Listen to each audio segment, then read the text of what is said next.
Get your pitchforks out and get ready to argue, because today we're going to discuss the Suikoden protagonists as we try to determine who is the overall best protagonist. Keep in mind, best protagonist and favourite protagonist are two very different things, and before I go any further, I want to preface everything by saying that this video is just for fun and it's not intended to be all that serious. We're all going to have different interpretations of the information and we're all going to have our own opinions on the topics. This type of video is a massive rabbit hole and there are endless factors we could potentially consider that could drag this out into a several hour long discussion. So we're going to keep it simple and focus on the key points. We're going to break everything down into categories and we're going to rank each character within each category. So what are the categories? We're going to look into each character's childhood and find out who received the best training and developed the most skill sets. We're going to look at their stats at level 99 to figure out who is the overall strongest. We're going to look at their combat ability and the duels they fought to figure out who the best fighter is. We're going to dive into their runes and find out who has the most powerful rune. Not just in terms of in-game spells, but the lore attached to the rune, the bearer's magical ability and the willingness of the bearer to wield it. We're going to look at their stories throughout the games and find out who persevered through the greatest hardships and showed the greatest mental fortitude.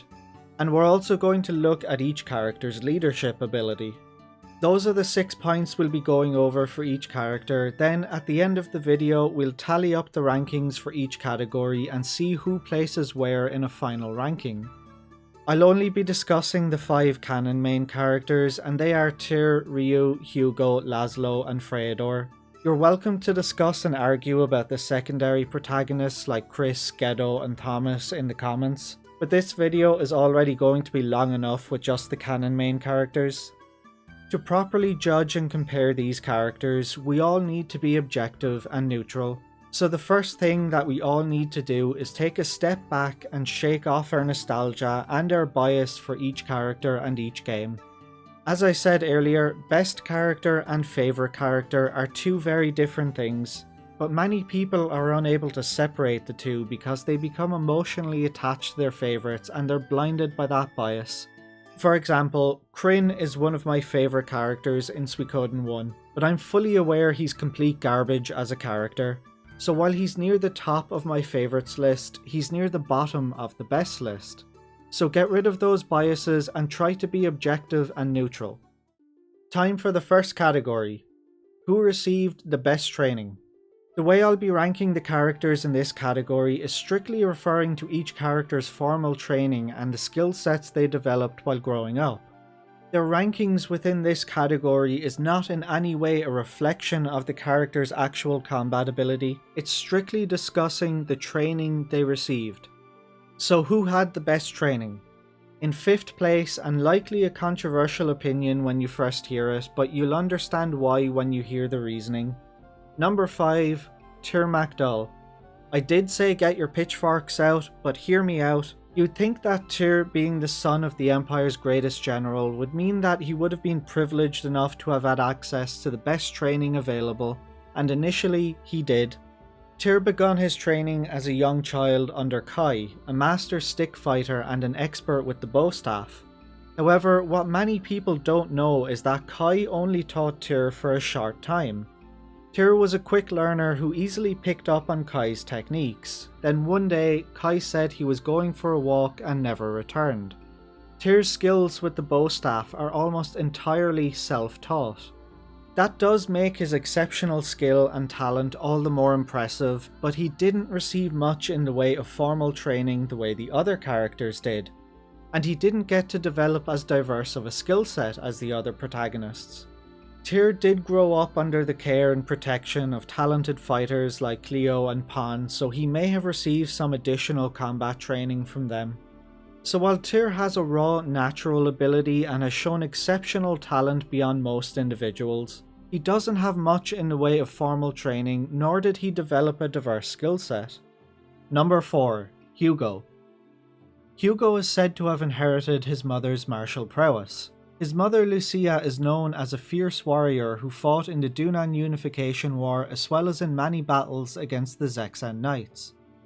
Hugo also utilizes the same fighting style of Korean men, wielding a jambaya, which is a curved blade, indicating he received additional combat training from the other tribesmen, possibly even from Beecham and Jimba, both of whom were more than capable fighters and veterans of many battles.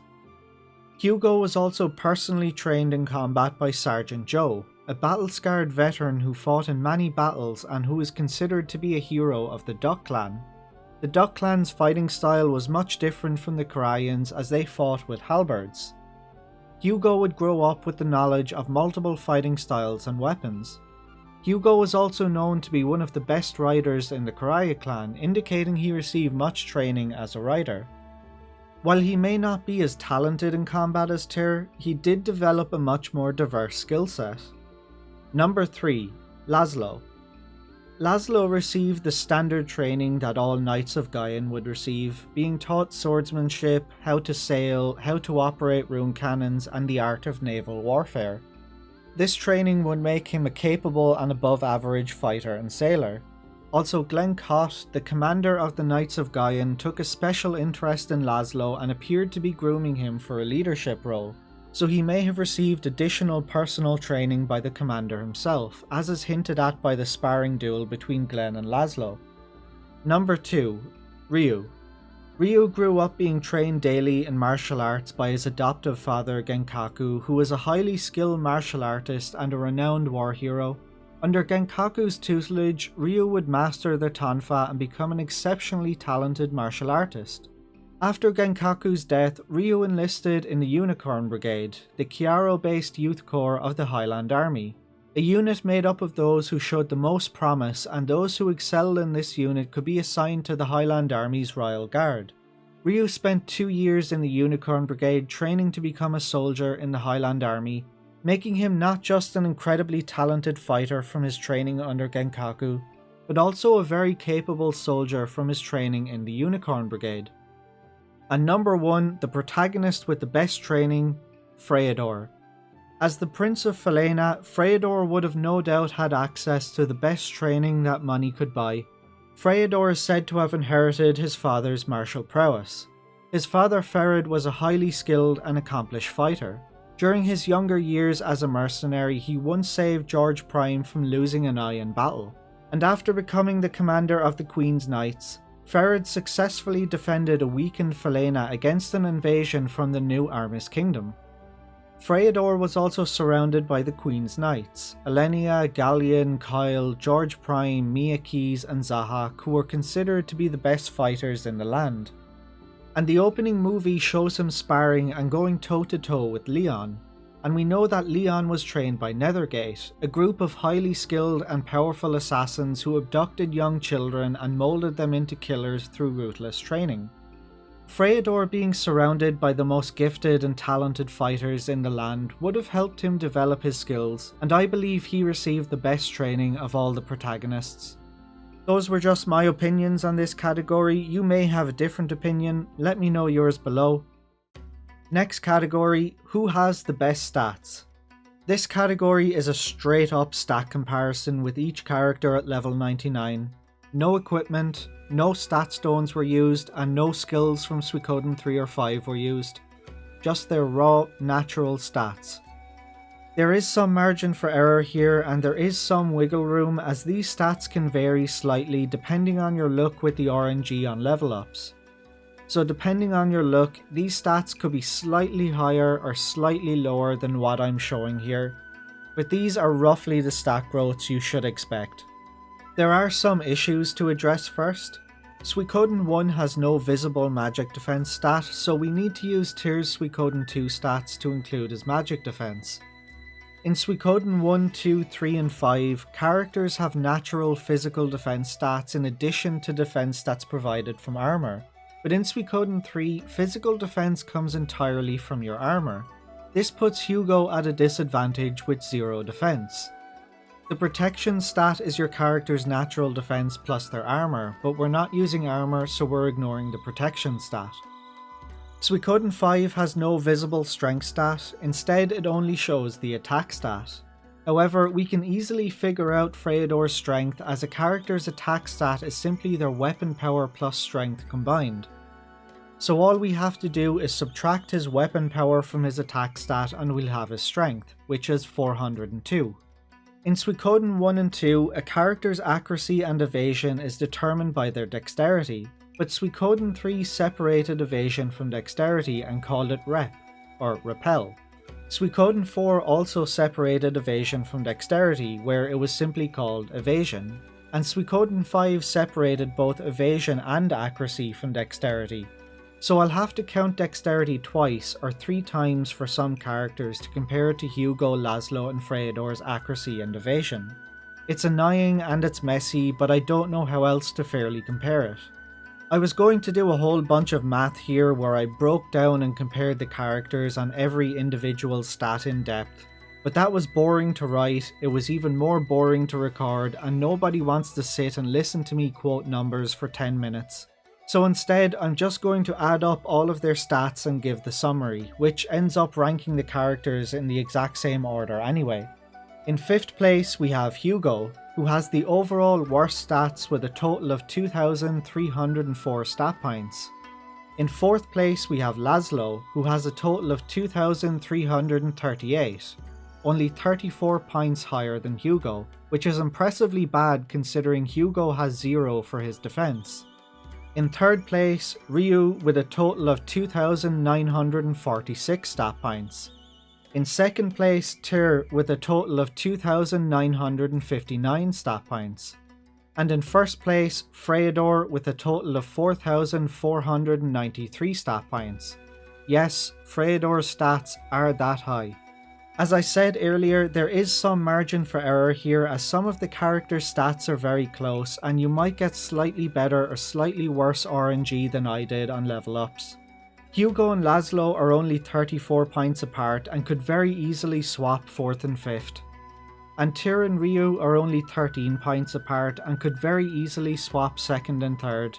So you can have a bit of wiggle room with the RNG and maybe those characters might change placements, but it's not going to change Freyador's placement in 1st. And now for the 3rd category, who is the best duelist? To determine who is the best duelist, we can't just look at the number of duels fought or who they were fought against, we also have to take into consideration the context of each duel. So how do we rank the 5 protagonists as duelists? Number 5. Hugo. He's simply not a good duelist. Blame his age, his overconfidence, his lack of experience, his hot-headed nature, he's just not a good duelist. First he picked a fight with Chris, who didn't want to fight him, she wasn't trying and she basically shrugged him off. His second duel was against Guillaume. He's a thief, a conman and a bully who picks on children, but he has no actual skill as a fighter. His third duel was against Edge, who's a decent fighter, but the duel was merely a friendly wager. His fourth duel was against Uber, and Hugo got his ass kicked. The only reason he survived is because Uber considered him to be a waste of time. And his final duel came against Sasarai. This was nothing more than Sasarai testing Hugo's identity to see if he really was the Flame Champion. Hugo fought his heart out, but Sasarai wasn't trying his hardest. All in all, Hugo is not a good duelist. Number 4. Laszlo. Laszlo's duels were largely nothing events. His first duel came against Glenn Cott, which was nothing more than a sparring match. His second duel was against Brando, who was a good swordsman, but he was in a weakened and exhausted state due to having just used the Rune of Punishment. His third duel came against Mitsuba, who is a decent and above average fighter. But Mitsuba was under the impression that Laszlo was an easy mark to rob, so I don't think she was trying her hardest. His fourth duel came against Lino and Kuldes, which shouldn't even count as a duel as Lino intentionally lost as the purpose of the duel was to establish Laszlo as the leader. His final duel came against Troy, who is a highly skilled warrior and naval commander with a feared reputation for his actions in battle. This was the only real test of Laszlo's ability, and to be able to defeat Troy in one-on-one combat is a real testament to his skill. Number 3. Freyador. Freyador may have fought the most duels, but when you break them down, his only real challenge came against Kilderic. His first duel was against Shun. Shun is a talented martial artist, but this was nothing more than an exhibition match. Even still, defeating Shun showed the prince had skill as a fighter. His second duel was against Chuck the Gentle Giant. Chuck might be large and physically strong, but he's a big softy with no combat experience and doesn't like fighting. His third duel was against Lorelei, who was largely inexperienced as a fighter and only challenged the prince out of frustration at not being allowed to tag along. His fourth duel was against Nakia. She's a talented martial artist, but this was really just a test of strength. Next up was Roy. While Roy may be tough from growing up on the streets, he didn't have the training or experience as a fighter that the prince had. Roy might have put up a fight, but realistically it wasn't a fight that Roy could ever win. Then came Miyake's. Under normal circumstances, this would have been a very tough fight for the prince, but Miyake's was an emotional wreck at the time and her heart wasn't in the fight. Then there was Kilderic. Kilderic was a highly trained, cold-blooded assassin. He was one of the best Nethergate had to offer, and he was juiced up on Raging Nostrum, an elixir that temporarily grants the person who drinks it superhuman strength and drives them into a frenzy. On paper, this is a fight the prince shouldn't have been able to win. The fact that he did shows just how talented he is as a fighter. And Freydor's final duel was against Gazelle Godwin, who by all accounts was an above-average swordsman, but nothing to indicate anything beyond that. He was severely outclassed by the prince. Number 2, Tyr. While Tyr only fought 2 duels, the 2 duels he did fight were big ones. Defeating 2 exceptionally talented generals in one-on-one combat was no easy feat.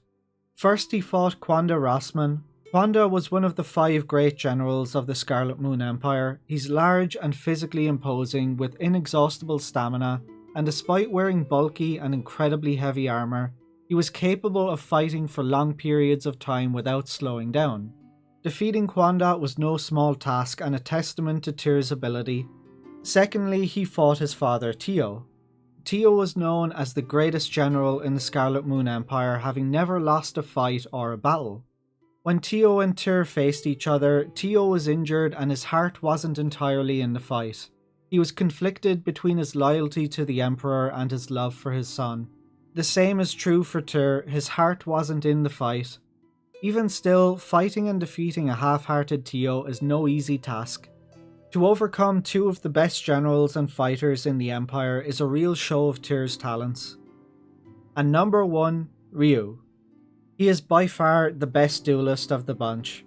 Ryu's extensive training under Genkaku and his constant sparring matches with Nanami and Joey gave him plenty of experience in duels. Ryu's first duel in the game came against Flick. This was nothing more than a test of Ryu's ability. He only had to get 1 hit in and Flick wasn't even really trying. Next up was Amada, whom he fought twice. Firstly in a fun fight as a test of character. Later followed by a rematch as Amada wanted a proper test of strength.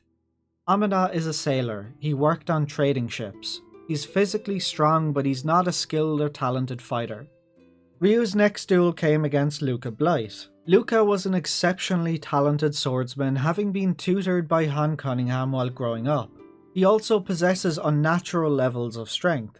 By the time of the duel, Luca was mortally wounded and on the verge of death after being hit with 12 arrows and being ambushed by the best fighters your army had at its disposal. This duel was nothing more than Luca lunging at Ryu in a last desperate act in his final breaths. Now that being said, Luca Blight on his deathbed could still easily defeat most men. And then he fought Han Cunningham, a war hero of the Highland Kingdom and every bit Genkaku's equal. He fought with all his heart as a last line of defense to protect Highland and to atone for what he deemed his and Genkaku's failures for not uniting the Rune of Beginning. Overcoming Han is no easy feat and something that few people would be capable of. Finally, there was Joey. This wasn't even a fight. Joey was on the verge of death and wanted Ryu to kill him, but Ryu refused to fight. Luca Blight on his deathbed could have killed most men, and Han Cunningham was every bit Genkaku's equal. Facing off against and defeating these 2 men in one-on-one combat takes incredible skill, and I for one don't think I have enough spare pairs of pants to fight either of them. Next category, Which character bears the most powerful rune? This category is probably the most subjective one, and it will no doubt be the cause for the biggest debates and arguments. Which rune is the most powerful really depends on what you define as power. Offensive magic, protective magic, curative magic. Is a rune's power defined by its potential? Is a powerful rune actually powerful if its bearer refuses to use it and master it? Is a rune powerful if its bearer has bad magical ability? There are so many factors to consider. So how do I rank the runes? Number 5, the Dawn Rune. The Dawn Rune is essentially a fragment of the Sun Rune and the Night Rune that was left behind after the Night Rune separated from the Sun Rune and turned into the Celestial Sword, or the Star Dragon Sword if you prefer. It possesses powerful healing magic capable of saving someone from certain death, as we saw in game when the rune's power cured Leon from her injuries. It's also capable of powerful offensive magic, but in order to realise its true potential, it needs to be united with the Twilight Rune. The Dawn Rune doesn't come with a curse like many of the true runes do, nor does it come with the potential power a true rune can achieve. We've seen that when combined with the Twilight Rune, it can calm the madness of the Sun Rune, but there's nothing to indicate that it offers any protection against runes it's not related to. The Dawn Rune is a powerful offensive and curative rune, but it's not as powerful as a true rune. Number 4, the Bright Shield Rune. The Bright Shield Rune is an incredibly powerful defensive and curative rune. It has been shown to protect its bearer from the effects of other true runes when it protected Ryu from Necklord casting a curse on him with the Moon Rune. Normally, use of the rune's power would chip away at its bearer's life, as is evident by the many times it caused Ryu to collapse from exhaustion, but Ryu overcame the rune's will and broke the curse. Having overcome the rune's will and no longer having his life chipped away by the rune, Ryu will now be able to wield this rune freely to protect himself. Number 3, the Soul Eater. The Soul Eater possesses incredibly powerful offensive magic, including instant death spells, and because of that, many people are going to say that the Soul Eater is the most powerful rune. But they are only looking at the surface level of its capabilities. They're not looking into the actual lore of the rune itself, or the person who bears it. So I'm going to give a long-winded explanation to fully explain to those people why they need to look beyond the surface to correctly judge a rune's power. The Soul Eater is said to have power over life and death. It's said to be a cursed rune that devours the souls of those close to its bearer, taking their lives and causing its bearer grief in order to increase its own power. And in turn, this grants its bearer even greater powers. When Tyr inherited the rune from Ted, Ted referred to the rune as cursed, informing Tyr that it may bring him misfortune. And Leknot cautioned Tyr against use of the rune, insisting that the rune must never be used. Tyr took those warnings very seriously and has shown hesitation and reluctance to use it. He didn't use the Soul Eater a single time throughout the entire game. I'm not talking about us, the player, choosing to use it in random battles or boss battles. I'm talking about through official story and lore. He never once used it. Why didn't he use it? Why didn't he annihilate the Imperial armies, end the war sooner, and save tens of thousands of lives in the long run? For starters, we don't even know if the rune is capable of unleashing its power on that large of a scale. But it's also because Tyr heeded the warnings he was given. Tyr was afraid of the rune's curse and its power.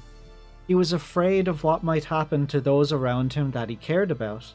The reason he left Tauren after the war had ended was because he was afraid that the rune would bring misfortune to those around him.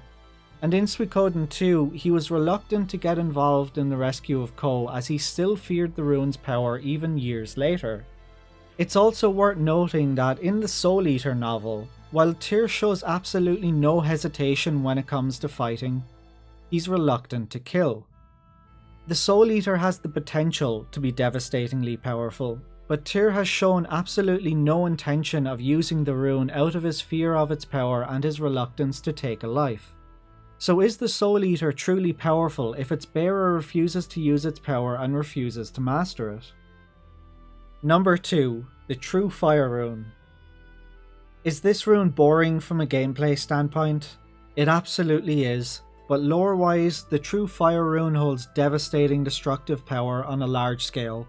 This rune is capable of decimating entire armies, but its power comes at a great cost as the rune will indiscriminately kill both friend and foe alike.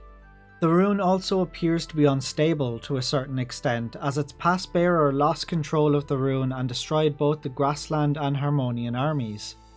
The true fire rune is a very powerful rune, but it's equally dangerous to its bearer, making it a very dangerous rune to wield. Hugo's lack of magical ability will certainly hold the true fire rune back from reaching its true potential. And number 1, the Rune of Punishment. The Rune of Punishment has been shown time and time again to hold devastating destructive powers, and Laszlo hands out death like it's candy on Halloween. Laszlo has shown absolutely no hesitation in utilising the Rune of Punishment, obliterating entire fleets of ships without any regard for his own personal safety. And as he overcame the rune's curse, it no longer drains his life force in the process. The sheer destructive power of the rune and Laszlo's willingness to use it without any hesitation makes the Rune of Punishment the most powerful of the protagonist runes. Again, these are my interpretations on this category, I'm sure you'll have your own opinions. Next category, who has the best mental strength? By this I mean who overcame the most hardships, who fought through the most grief and emotional pain and showed the greatest mental fortitude.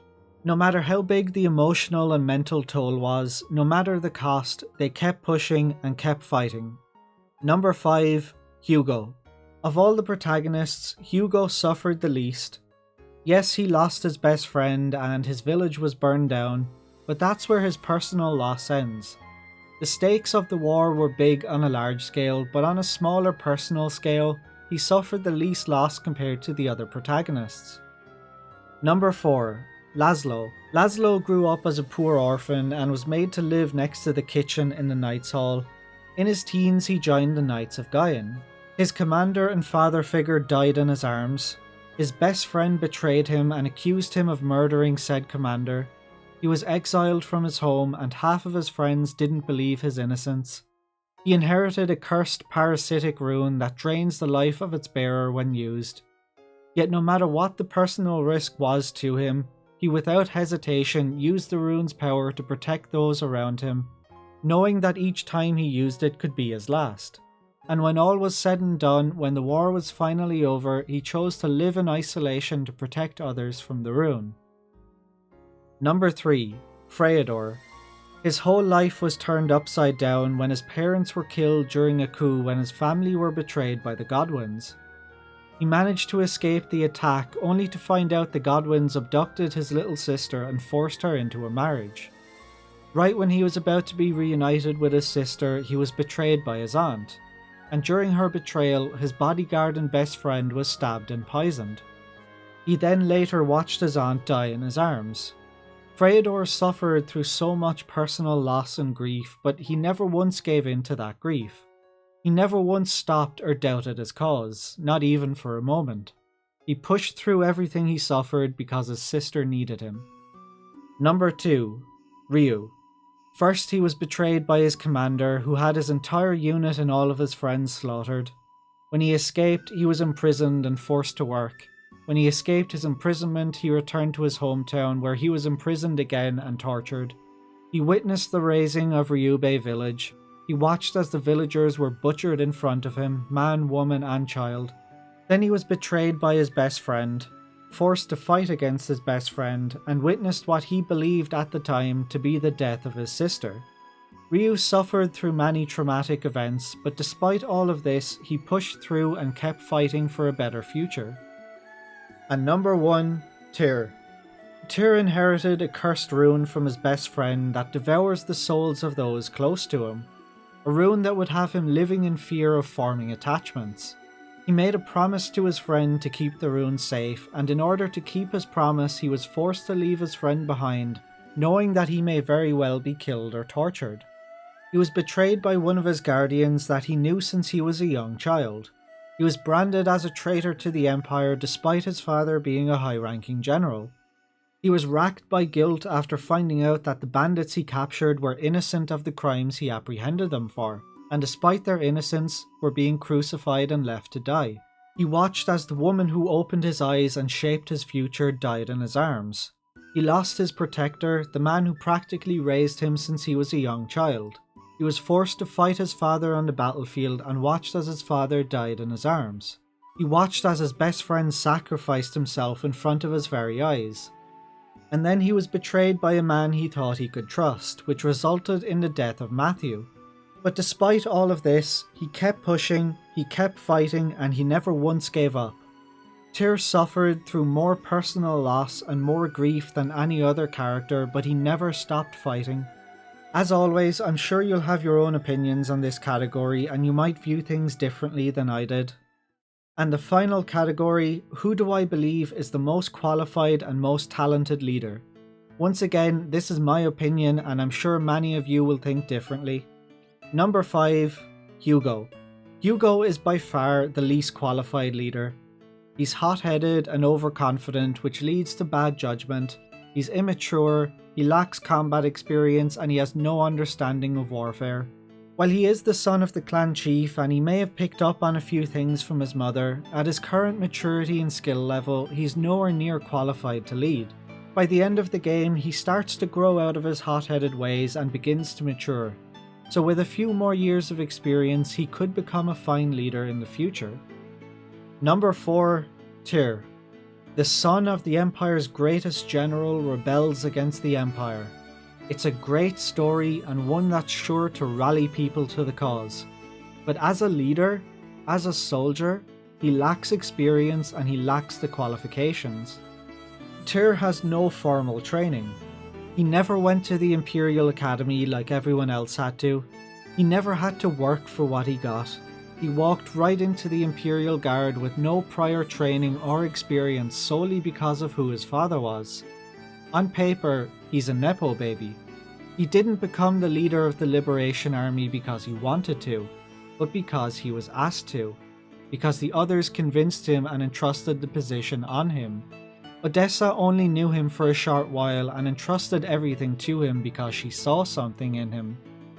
It turned out that Odessa was indeed correct. He has this innate ability to inspire people. He's got a calmness to him. Despite all the hardships he faced, he kept pushing on and inspired others to do the same. He just doesn't have the experience or know-how to lead, and it was largely Matthew who determined every act he made. Number 3, Ryu. The son of Genkaku, a war hero of the city-states, rises up to lead the new state army just as his father did. A striking story, and much like Tyr's, it's one that's sure to rally people to the cause. Much like Tyr, he is inexperienced, but he does have some formal military training thanks to his days in the Unicorn Brigade.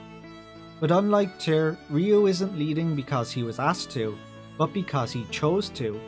Even if we disregard the conflict between the Bright Shield Rune and the Black Sword Rune, he's fighting because he chose to fight. He could have walked away at any point and he was given every opportunity to do so, but he didn't. He's not just fighting because he wants to fight, he's leading because he chose to lead. He doesn't just inspire people because of his lineage. People are inspired because of his courage.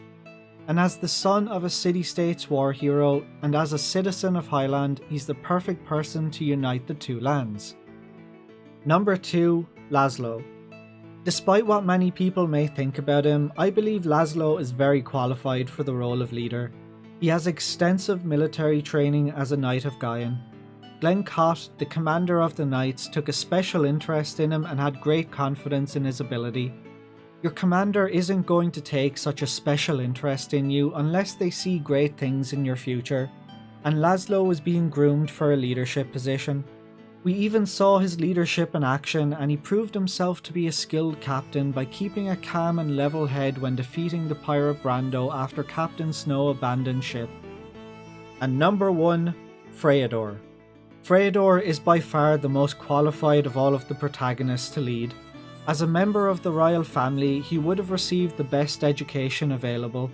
His father was a talented military commander, and Freydor inherited his father's martial prowess, which would indicate he received strong military training from his father and the Queen's Knights.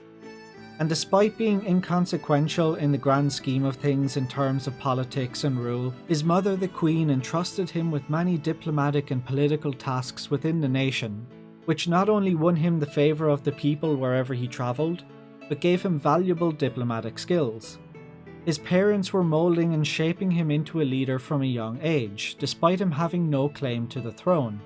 And on top of all of the extensive training he received and all of his experiences travelling the nation, in-game dialogue indicates he's also got a knack for strategy, as he's intelligent enough to pick up on exactly what Lucretia's plans are no matter how vague she is when discussing tactics. Freydor is certainly the most qualified leader of all of the protagonists. To give a quick recap, best training: in 5th, Tyr; 4th, Hugo; 3rd, Laszlo; 2nd, Rune; 1st, Freydor. Best stats: 5th, Hugo; 4th, Laszlo; 3rd, Rune; 2nd, Tyr; 1st, Freydor. Best duelist: 5th, Hugo; 4th, Laszlo; 3rd, Freydor; 2nd, Tyr; 1st, Rune. Most powerful runes: 5th, Freydor; 4th, Rune; 3rd, Tyr; 2nd, Hugo; 1st, Laszlo. Mental fortitude: 5th, Hugo; 4th, Laszlo; 3rd, Freydor; 2nd, Rune; 1st, Tyr. Best leader: 5th, Hugo; 4th, Tyr; 3rd, Rune; 2nd, Laszlo; 1st, Freydor. So now that we have each category ranked, how are we going to determine the final rankings? Every character was ranked 1st to 5th in each category, so we're going to assign a point value to each position. You get 1 point for each 5th place ranking, 2 points for each 4th place ranking, 3 points for each 3rd place ranking, 4 points for each 2nd place ranking, and 5 points for each 1st place ranking. Now we can tally up each character's placement in each category, and the final rankings are: in 5th place, Hugo with 10 points. In 4th place we have Laszlo with 18 points. In 3rd place we have Tyr with 19 points. In 2nd place we have Rune with 21 points. And in 1st place we have Freydor with 22 points. So there you have it. Based on my opinions on the topics, Freydor is ultimately the best protagonist and Hugo is the worst. You may not agree with my rankings or my opinions on the categories, and that's perfectly okay. As I said earlier, the runes are entirely subjective. There's wiggle room with the stats because of RNG. We might interpret the characters' duels in different ways, and we might see the hardships they overcame in different ways. We're all going to have different opinions on each category, and depending on how you view each category, your list could look very different from mine. But remember, best and favourite are two very different things. Don't be blinded by the bias of your favourite. Break each character down and compare them to each other in each category. Your favourite character may not necessarily be the best character, but that doesn't stop them from being your favourite. Or maybe when you break it down, coincidentally, your favourite character will also be the best character based on your opinion on the topics. And just for fun, here's how I'd rank the characters if I was ranking them based on my favourites. And you can compare this to my best ranking and tell me if perhaps I unintentionally showed some bias. 5th, Laszlo; 4th, Rune; 3rd, Tyr; 2nd, Hugo; 1st, Freydor. You can see there are some differences. I ranked Hugo in last place as the worst protagonist, but of these 5, he's my second favourite. Laszlo is 4th on the best list, but last on the favourites list. Rune is 2nd on the best list, but 4th on the favourites list. But even though he's 4th on my favourites list, I love them all almost the same. And here's how I'd rank my favourites, including the secondary protagonists and Kirill from the Tactics spin-off. In last place, Thomas. In 8th, Ghetto. 7th, Laszlo. 6th, Chris. 5th, Rune. 4th, Tyr. 3rd, Hugo. 2nd, Freydor. 1st, Kirill. Like I said at the beginning, the whole topic is subjective and we all have our opinions on the characters. None of the characters are perfect, they all have different strengths and shortcomings, and some are better than others in specific areas. And all of us, to some extent, whether knowingly or unknowingly, have a bias towards certain characters. We form attachments to the characters, and many people mistake favourite character as meaning best character. So when you're weighing up the characters and you're making your best list, do try to be objective and neutral. Anyway, that's it for this video. Let me know your thoughts below. How would you rank the characters from worst to best, and how would you rank them from least favourite to favourite? Get those pitchforks out and enjoy the arguments. Thanks for watching guys, and I'll catch you on the next one.